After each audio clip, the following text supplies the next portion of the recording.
Biden just called Putin a war criminal, and this unveiled all the cover-ups and evoked the face-to-face war between the US and Russia. The Russia-Ukraine dispute arguably took a new and massive turn. So is World War III already here? What's the scenario right now? Welcome to Warzone. If you don't want to miss out on any new political news, conflicts, battles, or anything else related to politics, then subscribe to our channel and hit the bell button so that you will always be notified. Just hours after Ukraine's President Vladimir Zelensky delivered an emotional plea, US President Joe Biden called Russian President Vladimir Putin a war criminal. While the Russian attacks continue, President Zelensky's impassioned message demonstrates the devastation to his nation. Despite the invasion of Ukraine, the White House has been extremely careful about labeling Putin a war criminal. During an impassioned speech, that country's leader made a direct plea to Congress and President Biden. To connect more deeply with Americans, President Zelensky compared their battle to Pearl Harbor and the infamous 9/11 tragedy. While there is bipartisan support for Ukraine, MPs think that President Zelensky's requests are now becoming excessive. In the darkest period of the year for our country, I call on you to do more, President Zelensky remarked. Zelensky asked for additional assistance to a packed joint session of Congress in a touching statement given primarily through a translator. He released a video depicting the striking difference between the beauty of his nation during better pre-war times and the damage, death, and mass migration that Ukrainians have faced over the last 3 weeks while Russian soldiers continue to pound them. I remember September 11th, a horrific day in 2001 when an evil power attempted to turn your towns upside down, Zelensky remarked. Every day right now in our country, we are witnessing the same thing. Zelensky particularly requests that the U.S. send additional military planes and impose more penalties on Russian legislators and imports. Also, all American businesses should cease doing business in Russia. President Biden announced $800 million in further security support, including 800 anti-aircraft systems that can block Russian planes and helicopters from assaulting 9,000 anti-armor systems with missiles intended to destroy invading tanks, armored vehicles, and drones. These are direct equipment shipments from the U.S. Defense Department to the Ukrainian military to aid them in their struggle against the invasion. Biden, on the other hand, has yet to grant Zelensky's request for a private plane. Zelensky urged the imposition of a humanitarian no-fly zone over Ukraine's airspace once more. Many politicians are concerned that the U.S. and NATO partners may end up in direct combat with the Russian military. If you put a NATO plane against a Russian plane, one of them is going to shoot the other down, and that's what we're trying to avoid, Joe Biden said. Zelensky, on the other hand, appealed to Congress as humanity rather than military strategy. Zelensky receives tremendous standing ovations for his bipartisan show of solidarity as MPs consider what further needs to be done to protect the autonomous European nation. Next Monday, President Biden will go to Brussels for an extraordinary NATO summit. He'll meet with other global leaders there to create a strategy for dealing with the Russian invasion. That's not all, though. Following Russia's invasion of Ukraine, NATO partners have hastened to strengthen their eastern flank. Thousands of troops have been ordered to safeguard friends near Russia and Ukraine, backed up by air and naval assistance. NATO does not currently have soldiers in Ukraine, but in recent weeks the organization has bolstered its defenses in nations along its eastern frontier.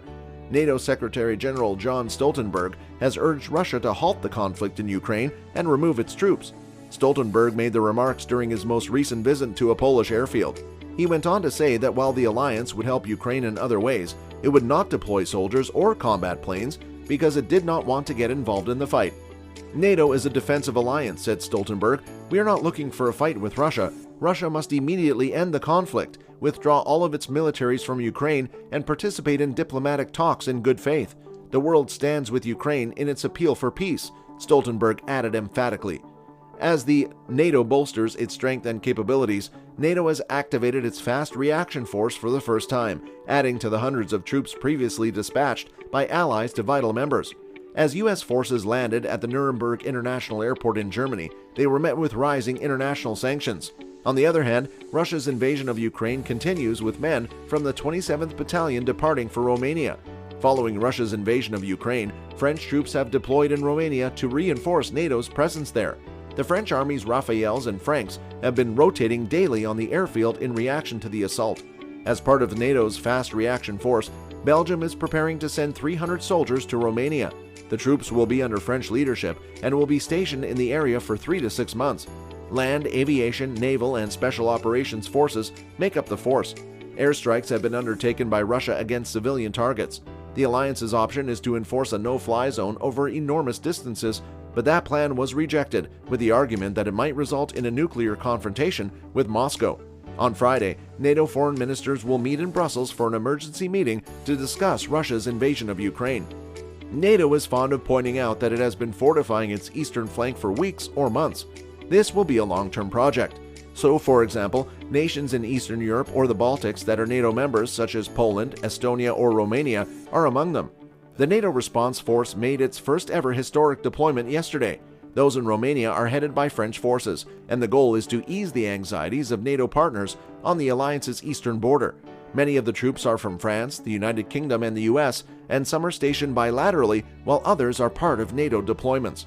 Many of the deployments on the eastern flank have been in place for some time, notably since Russia invaded Crimea. So those have been some of NATO's recent movements. Of course, this is all in the name of reassuring those friends, but NATO will not send soldiers into Ukraine. The coalition does not include Ukraine. As a result, there will be no NATO troops on the ground.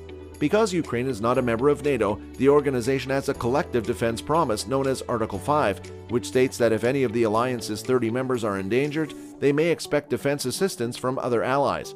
Because Ukraine is not a signatory to that, NATO has stated that it will not enforce a no-fly zone.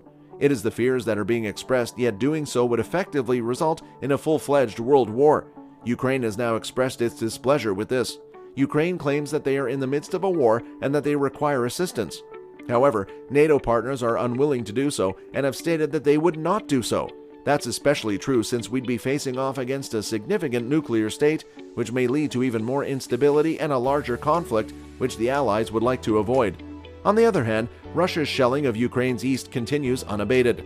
Russia's military forces were tightening the noose around Mariupol, where 350,000 inhabitants have been stranded with insufficient food or water, according to a Russian Defense Ministry official.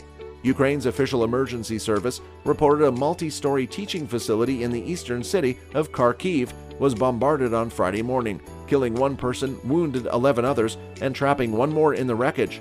Russian missiles hit an aircraft maintenance factory in Lviv, Ukraine's western metropolis, and a haven for hundreds of thousands of internally displaced Ukrainians, 50 kilometers from the Polish border.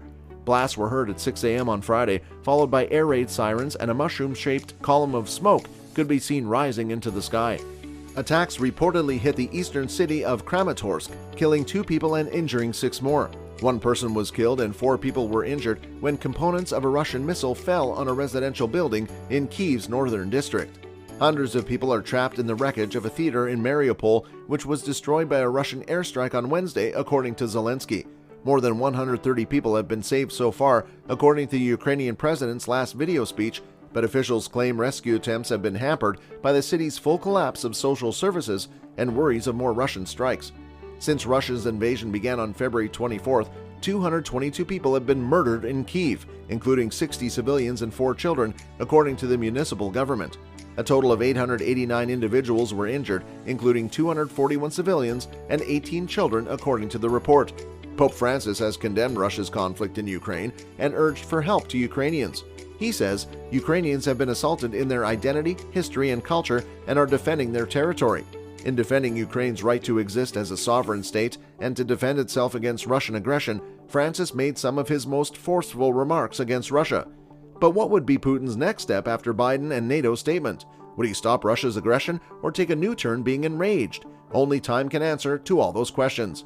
Alright everyone, this brings us to the end of the video. If you like this video, please give it a thumbs up, subscribe to our channel, and turn on notifications so you don't miss any of our upcoming videos. Until then, take care and we will be back with another video.